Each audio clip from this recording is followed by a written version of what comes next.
C'est bon. Merci Monsieur le Président. Madame la Ministre, vous l'avez rappelé tout à l'heure, le secteur du livre, même si l'expression n'est pas très poétique, a limité la casse. Il y a eu une baisse de 3,3% pour le secteur et un peu plus conséquente pour les librairies plus grandes. La vente du livre s'est maintenue à flot au cours de l'année 2020 et c'est une très bonne chose pour nos concitoyens, ne serait-ce que pour le bien-être qu'il procure. L'État, via le PLFR 3, vous l'avez rappelé, par la prise en charge également des frais d'expédition et la non prise en compte pour le fonds de solidarité des ventes en cliquer et retirer, La Poste, via la remise sur son offre Proxy Course Librairie, ont participé activement au soutien des librairies et notamment les librairies indépendantes. Malgré tout, 1 sur 5 affiche une perte de 10% de chiffre d'affaires.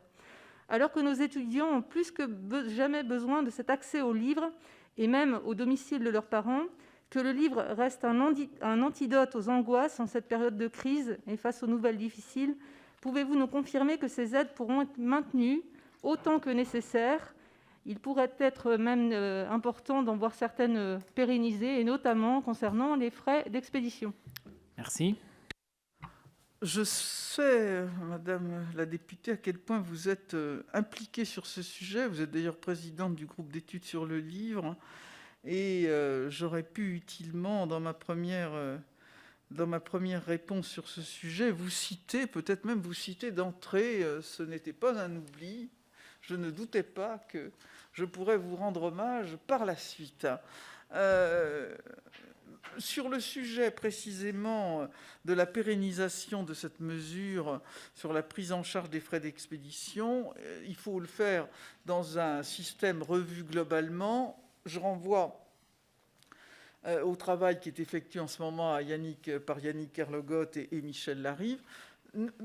Nous, notre philosophie sur le reste de votre question, le premier corpus de votre question, c'est que nous maintenons les aides tant que c'est nécessaire. Le ministre de l'Économie, des Finances et de la Relance l'a redit. Il n'y a pas d'inquiétude à avoir. Bien sûr, nous disons la mesure, elle est pour janvier-février. Ces mesures d'aide, s'il en est besoin, mais chaque fois que cela sera utile, nous le ferons.